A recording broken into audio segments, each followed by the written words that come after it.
आज हम पढ़ेंगे हरिशंकर परसाई जी द्वारा रचित मैं नर्क से बोल रहा हूँ कहानी। तो चलिए हम पहले हरिशंकर परसाई जी के बारे में थोड़ा जान लेते हैं।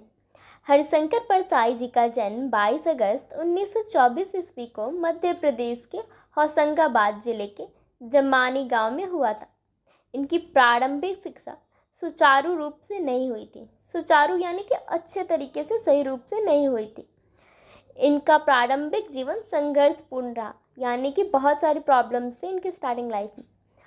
पिता की बीमारी के कारण परिवार की आजीविका के लिए इन्हें नौकरी करनी पड़ी, यानी कि परिवार चलाने के लिए इन्हें पढ़ाई छोड़कर नौकरी करनी पड़ी थी।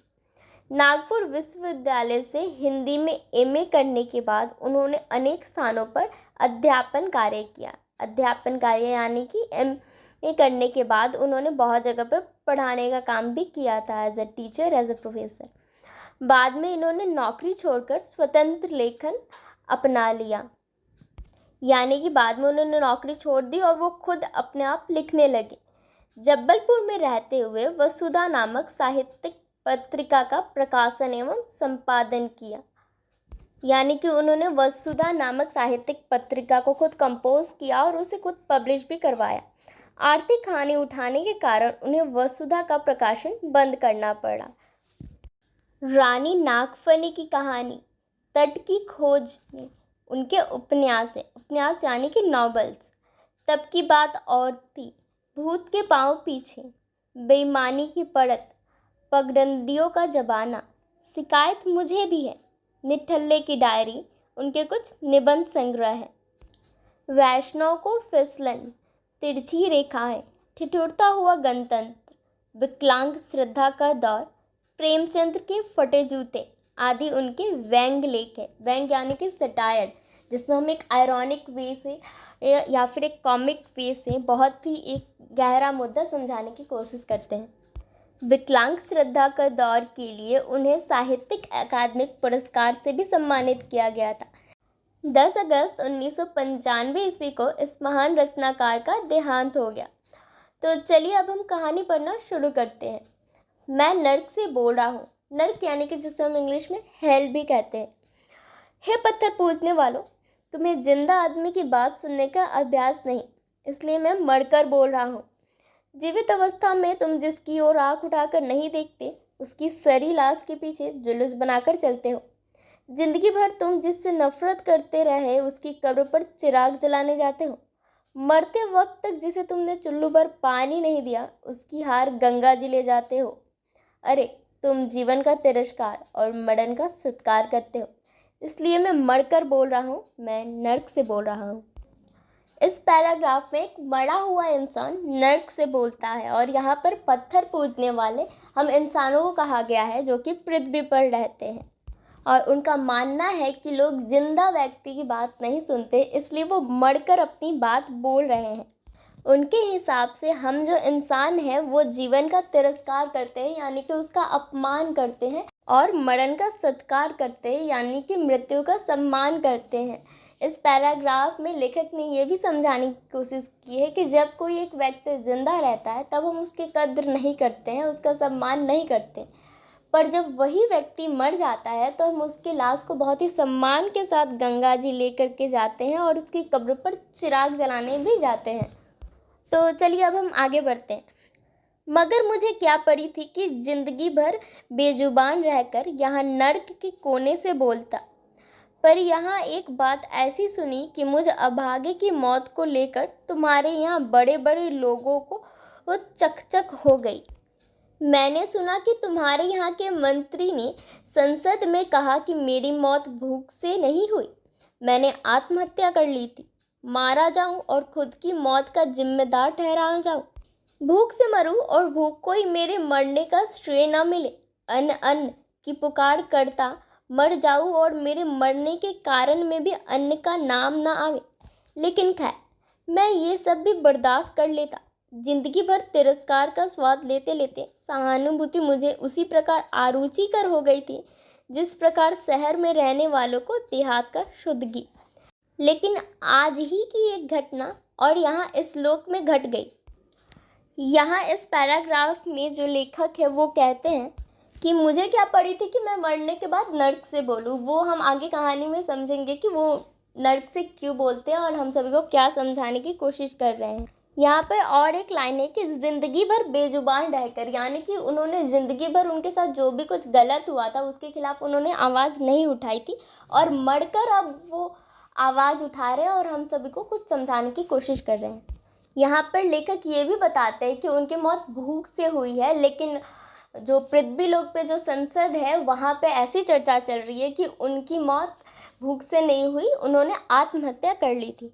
पर इससे भी लेखक को कोई समस्या नहीं है, कोई प्रॉब्लम नहीं है। पर आज इसी लोक में एक ऐसी घटना घट गई जिससे कि उन्हें कोई ना कोई प्रॉब्लम है जो कि उन्हें पसंद नहीं है। चलिए आगे बढ़ते हैं कि क्या हुआ। हुआ यह कि स्वर्ग और नर्क को दो दीवार अलग करती है। उसकी सेंध में से आज सवेरे मेरे कुत्ते ने मुझे देखा और कुड़कुड़ करके प्यार जताने लगा, और मेरे आश्चर्य और क्षोभ का ठिकाना ना रहा कि मैं यहाँ नर्क में और मेरा कुत्ता उस ओर स्वर्ग में। यह कुत्ता मेरा बड़ा ही प्यारा कुत्ता था, युधिष्ठिर के कुत्ते से भी अधिक। यहाँ युधिष्ठिर से क्यों कंपेयर किया जा रहा है? क्योंकि युधिष्ठिर के पास भी एक कुत्ता था, वो भी उनको बहुत प्यारा था। वो उनको इतना प्यारा था कि वो स्वर्ग में उस कुत्ते के बिना नहीं जा रहे थे। वो जिन लोगों ने महाभारत की कहानी सुनी है उन लोगों को पता होगा इस बारे में। जब से मेरी स्त्री एक धनी के साथ भाग गई थी, तभी से ये कुत्ता मेरे संग ही रहा, ऐसा कि मरा भी साथ ही, कभी मुझे छोड़कर नहीं गया। बगल के सेठ इसे पालना चाहते थे। सेठानी तो इसे बेहद प्यार करती थी, पर यह मुझे छोड़कर गया नहीं, लुभाया नहीं। सो मुझे सुख हुआ कि वह स्वर्ग में आनंद से रह रहा है, पर मेरे अपने प्रति किए गए अन्याय को भी तो भुलाया नहीं जा सकता। तो देखिए यहाँ लेखक कैसे बता रहे कि वो कुत्ता उनसे इतना प्यार करता था कि उनकी पत्नी उसे छोड़कर चली गई, लेकिन उस कुत्ते ने मरते दम तक लेखक का साथ दिया। ऐसा साथ दिया कि जब वो मरे भी तो उनके साथ ही मरे। और उनकी पत्नी धन के लालच में उनको छोड़ कर के भाग गई, लेकिन कुत्ते को जब बगल के सेठ और सेठानी उसे पालना चाहते थे, पर कुत्ता नहीं गया क्योंकि वो बहुत ही वफादार था और वो लेखक से बेहद ही प्यार करता था।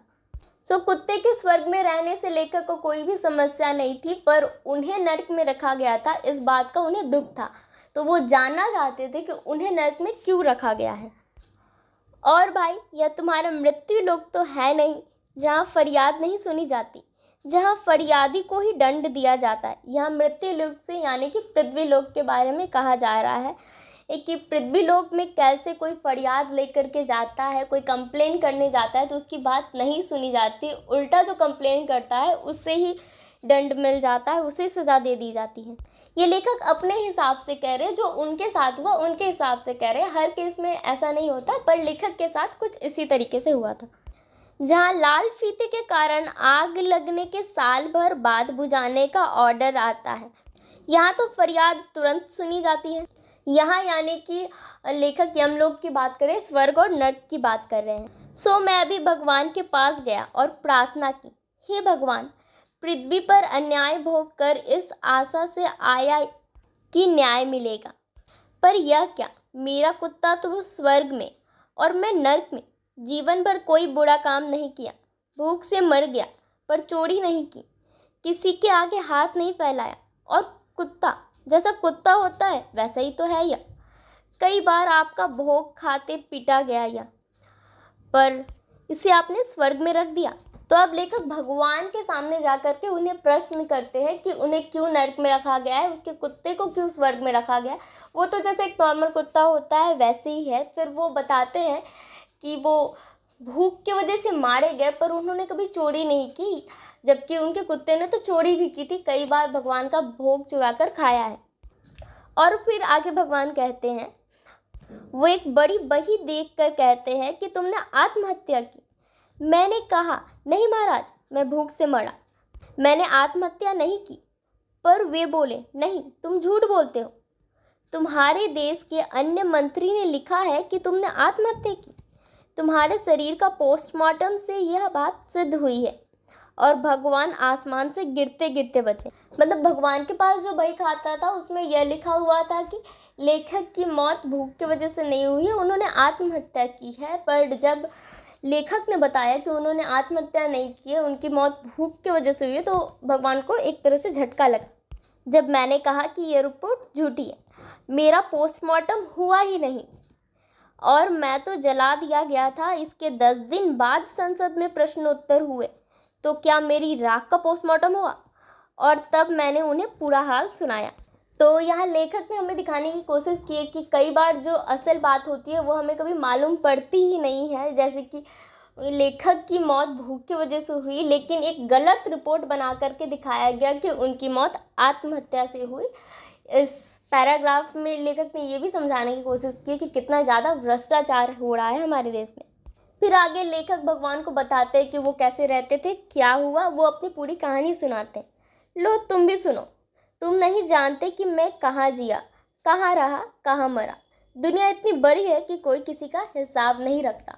सब अपने अपने काम में लगे रहते हैं, कोई किसी और की चिंता नहीं करता।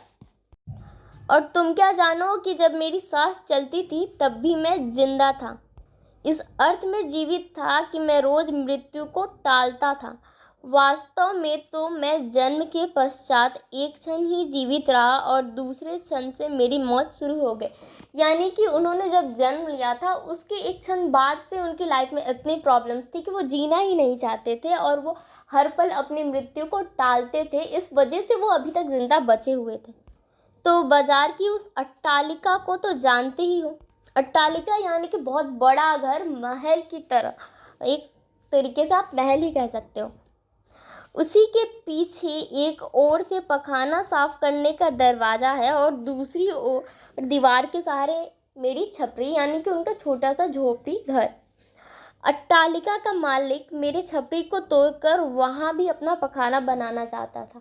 तो देखिए, अट्टालिका का जो मालिक था उसके पास ऑलरेडी एक बहुत बड़ा महल था, पर उसके बाद भी वो एक गरीब की ये छपरी को तोड़कर वहाँ भी अपना एक पखाना बनाना चाहता था। अगर मैं मर ना जाता तो गरीब आदमी की झोपड़ी पर अमीर के पखाने का विजय इन आँखों से देखता। यहाँ पे लेखक बताना चाहते हैं कि क्योंकि वो गरीब है तो उन्हें दबा दिया जाता है इस समाज में और आखिर में उस अमीर की विजय होती। अगर वो मरे नहीं होते तो वो उस अमीर व्यक्ति का विजय अपनी आंखों से देखते। अब तो तुम मेरे स्थान जान गए हो। आदमी से अधिक तो तुम अट्टालिका को पहचानते हो। यहाँ पे ये सभी भगवान को कह रहे हैं लेखक। अट्टालिका के सहारे आदमी को जानना तो तुम्हें खूब आता है। बस यही झोपड़ी में रहा, मेरे आसपास अन्न ही अन्न था। यानी कि उनके आसपास जिनके घर थे, जो भी था वहाँ अन्न था, पर उनके पास अन्न नहीं था। दीवार के उस पार से जो चूहे आते वो दिन पर दिन मोटे होते जाते और 2 रोज तक वो इसलिए नहीं आए कि वो निकलने का थोड़ा सा मार्ग बना रहे थे। यानी कि देखिए कि जो चूहे हैं उन्हें भी अन्न मिल जा रहा है, लेकिन लेखक को अन्न नहीं मिल पा रहा, वो भूखे रह जाते हैं। पर मैं फिर भी भूखा रहा, बेकार था। अनाज 10 रुपए सेर थे, इससे तो मेरे लिए मौत ही सस्ती थी। यानी कि महंगाई इतनी ज़्यादा थी कि वो कुछ नहीं कर सकते थे, इससे अच्छा कि वो मर ही जाते। आखिर मेरी मौत आई। जिस दिन आई उस दिन अट्टालिका के उस पार वाले रईस के लड़के की शादी थी। बड़ा अमीर था, सारा गांव जानता था कि उसके पास हजारों बोरे अन्न था। अब पर कोई कुछ नहीं कहता था। पुलिस उसकी रक्षा करती थी और उस दिन मेरी मौत धीरे धीरे काला पंजा बढ़ाती आती थी। मेरे पेट में ऐंठे आई, आंखें धुंधली पड़ी। दीवार के उस पार पकवानों की सुगंध आ रही थी। यही संतोष रहा कि पकवानों के बीच मेरी मौत हुई। यानी कि जिस दिन लेखक मरे थे उस दिन दीवार के उस पार वाले घर में एक अमीर के लड़की की शादी थी और उन लोगों के पास हजारों बोरे अन्न थे जिसकी रक्षा पुलिस करती थी। वो इसमें लेखक यही दिखाना चाहते हैं कि यानी कि वो अन्न हो सकता है कि गलत तरीके से कमाया गया हो, पर फिर भी कोई कुछ नहीं कहता था क्योंकि पुलिस भी उनके साथ थी। पुलिस उस अन्न की रक्षा करती थी और आखिर में लेखक को इस बात की शांति मिलती है, इस बात का संतोष रहता है कि ज़िंदगी भर भले ही उन्हें खाने को नहीं मिला, उनकी मौत भूख की वजह से हो रही है, पर आखिर में उनकी मौत पकवानों की सुगंध के बीच हो रही है। कम से कम उन्होंने मरते वक्त खाने का सुगंध लिया। मौत के जरा पहले मेरा प्यारा कुत्ता बरबस दीवार के उस पार घुस गया और पकवान खा आया। यानी कि लेखक भूखे मर गए पकवानों के सुगंध के बीच, लेकिन उनका कुत्ता दीवार के उस पार जाकर के पकवान खाकर जरूर आया। मालिक ने उसे खींचकर एक डंडा मारा और वो कड़ाहता हुआ मेरे पास आकर पड़ गया। यानी कि जब वो पकवान चुराने गया था, खाने गया था, तब उससे वहाँ के जो मालिक थे उन्होंने डंडे से मार दिया और वो कराता हुआ वापस अपने मालिक के पास, लेखक के पास चला आया। चीखता रहा, मेरे ये भी प्राण निकल रहे थे, पर मुझे इस जानवर के सामने चीखने में लज्जा आ रही थी। इधर मेरे पेट में आखिर ऐंठ आई और पंछी ने पिंजरा खाली किया। यानी कि लेखक अब मर गए। उधर मेरे कुत्ते का भी दम टूटा। लेखक और उनका कुत्ता एक साथ ही मारे गए। फर्क यही था कि लेखक बिना खाए मरे और कुत्ता खा कर के मरा, अपना पेट भर कर मरा। डंडे की चोट बड़े मर्म थे। दोनों मरे, एक साथ मरे, फर्क इतना था कि वह खाकर मरा और वो बिना खाए मरा। उधर बारात उठी, इधर चंडालों की टीन की गाड़ी में मुझे पटक कर घसीटा। तो देखिए यहाँ दिखाया गया है कि किस तरह से एक तरफ बहुत ही धूमधाम से बारात जा रही है और दूसरी तरफ लेखक का शव जा रहा है। चंडालों की टीम में, चंडाल माने कि एक तरह के कास्ट होते हैं ये लोग, तो उनकी टीम के गाड़ी में उन्हें पटक कर घसीट दिया गया, मतलब किसी भी तरीके से टान कर उन्हें लेकर के गया। सड़क के उस ओर से अमीर की लड़के की बारात जा रही थी और इस ओर से मेरी यह सरकारी अर्थ थी। तो यहाँ पर लेखक ने देश की व्यवस्था को भी दिखाने की कोशिश की है कि क्योंकि वो अर्थी सरकारी थी और इसलिए उस अर्थी में कोई भी अच्छी व्यवस्था नहीं की गई थी, उसे कैसे भी लेकर के बस चला गया। सरकार ने बस अपना काम कर दिया, कैसे भी हो पर कर दिया। सरकार ने भोजन का प्रबंध नहीं किया था, पर मरने वालों की लाशों को दफनाने का इंतजाम बहुत अच्छा किया था। तो यहाँ लेखक बताना चाहते हैं कि अगर सरकार ने भोजन का प्रबंध किया होता तो आज उनकी मौत नहीं होती। अगर सरकार गरीबों के लिए कुछ कर पाती, उन्हें अन्न दे पाती, लेकिन सरकार ने वो कुछ नहीं करके, लेकिन मरने वालों के लिए उनकी लाशों को ले जाने का प्रबंध बहुत अच्छा किया है। उधर बारात के पीछे मंगल गान हो रहा था। मेरी लाश के पीछे एक भी रोने वाला नहीं था। यानी कि उस कुत्ते के अलावा लेखक का कोई नहीं था जो उनके मरने के बाद रोए या फिर जिसे उनके मरने का दुख हो। ऐसी सफाई से मारा गया कि किसी को कष्ट ना हुआ, कुत्ते तक को नहीं, क्योंकि कुत्ता भी तो उनके साथ ही मरा था। बारात पहुंच गई थी, गोले छूट रहे थे और इधर अपर्याप्त लकड़ी में मेरी हड्डियां चटचटा रही थी। यानी कि उनके जो लाश जलाए गए थे वहाँ पे लकड़ी भी पर्याप्त नहीं थे, यानी कि अच्छी मात्रा में नहीं थी, जिस वजह से उनकी हड्डियां चटचटा रही थी। यानी कि उनकी लाश को भी अच्छे से नहीं जलाया गया था। ऐसा मरा और मरकर यहाँ जब आया तो मुझे कुछ दुख नहीं हुआ। जब मैं नर्क में भेज दिया गया, मैंने प्रतिवाद करना सीखा ही नहीं, और यह स्थान भी उससे ज़्यादा खराब नहीं था और जहाँ मैं ज़िंदगी भर रह चुका।